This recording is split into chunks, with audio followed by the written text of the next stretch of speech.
Welcome to our January Chatting with Charlie, where we go through the February 2025 Visa Bulletin. Hi, Charlie. Happy New Happy Year. New Year to everybody.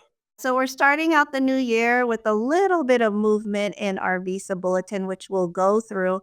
But we also wanted to let you know about a new feature we're going to have with Chatting with Charlie. At the end of the month on January 29, we're going to have a webinar, which we'd like you to sign up for if you'd like to hear more about the Visa Bulletin and also what's going to be happening, perhaps with the new administration and how that will impact the Visa Bulletin. So look at the description and you could see a link to sign up. And that will likely be on Wednesday, January 29 at 10 a.m. Pacific, 1 p.m. Eastern. And with that, let's go through the February 2025 Visa Bulletin.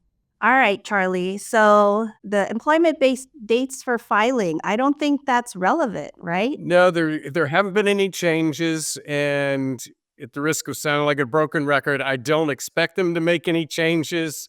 Probably until closer to the summer, if then. Again, basically, the application dates are set and announced in October, and those are typically good for most of the fiscal year unless they are determined that they are really underestimated what they needed. The one point is that USCIS has indicated that effective February 1st, they will require the use of Chart A final action dates Okay. for the filing of adjustment of status applications. So any of you that have been waiting, you only have the remainder of January to use these Chart B filing dates. So take advantage of them. Yeah, so that's a good tip, Charlie. So just a reminder, in February, it's going to be the final action dates, which is Chart A, that determines when you can file your adjustment. So like Charlie said, if you're using dates for filing, you have to get it in by the end of this month and have it received by the government before the end of this month. So, okay, let's talk about the final action dates and what we're seeing. So this is all chargeability. So Charlie, no movement, right? Correct. No movement. They had the larger movements in January following the prediction that they probably are relying on quarterly movements of the dates. This is actually a good thing for applicants because the fact that they're not advancing the dates, at least at a very rapid pace, allows them to have a little bit more wiggle room to watch what demand is based on their January movements, and it lessens the likelihood that there may be a need for retrogressions of some type later in the year. So although people like to see our little green arrows pop up, the fact that they're not there for February is not a bad situation. Okay, and we're thinking that because it's quarterly, it may actually move in April. So we might see the same in March as well. Correct. Okay. If we get lucky, maybe a March movement, but I would say almost definitely again for April. Okay. And then if we look at China, so with China, some small movement in EB3, but EB1 and EB2 stayed the same. Correct. I'm a little surprised that there hasn't been any change in the China employment first preference date. It has only advanced 1 week in the past 8 months. So I find it a little strange that there is still sufficient demand with early priority dates coming in that would not allow them to advance the date at least token amounts. So hopefully that China employment first will advance in March or April. The second preference employment, there is no change after the quarterly movement. And it is a very positive change that we have for employment third. And this is matching our up to 2 week type of advancement. Yeah, it moved up a month. So this is always positive. And again, I would always Yeah. prefer to be a little conservative in the prediction. That way, nobody is disappointed if it doesn't move. Yeah. And then India, we saw some movement in EB2 and EB3, Yeah. but EB1 is staying the same. Yeah. EB1 staying the same. Again, hopefully, EB1, after having held since August, hopefully we will see some, at least again, token movement in the coming months.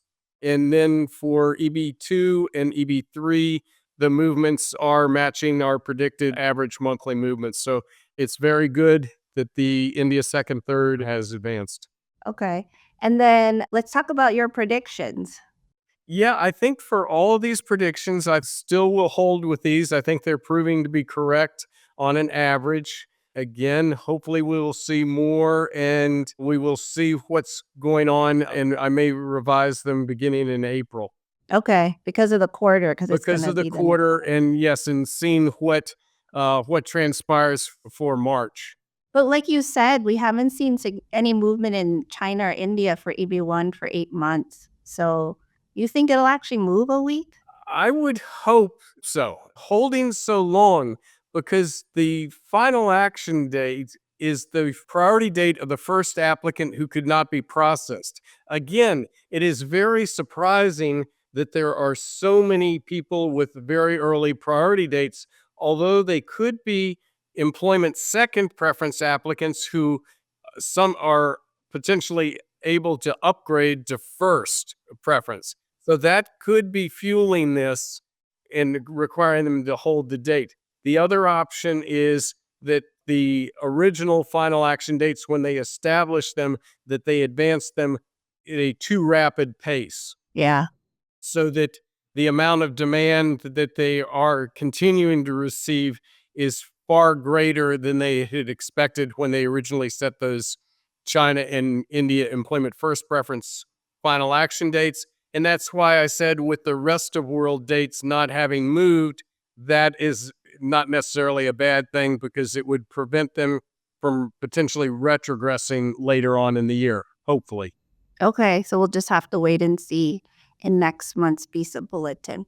And then if we talk about just family-based, did we see any movement there, especially in F2A where everyone is concerned? Yeah, no, there's was no movement in the dates. Again, here it is a little bit strange in the family first and 2B. It's only moved one time since July, and the family fourth preference has been held for 8 months. So it is a little bit strange that they still have sufficient demand with early priority dates coming in.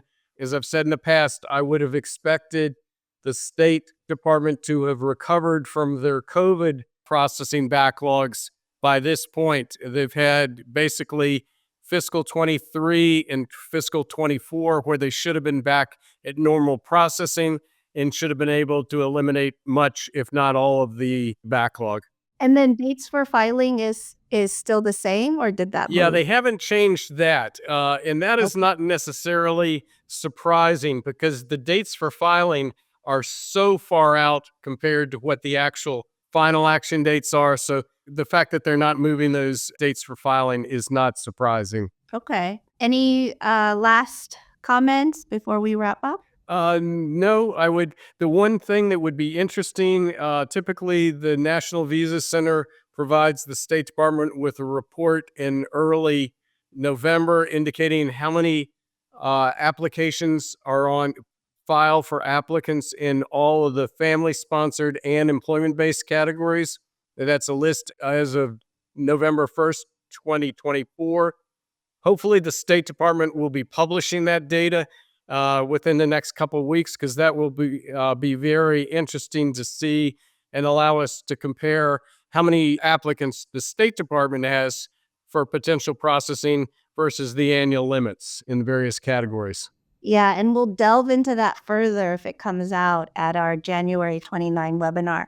So look at the link in the description and it'll provide you with how to sign up for that webinar. And we look forward to seeing you at the webinar. Thank you, Charlie. Thank you. Take care, everybody.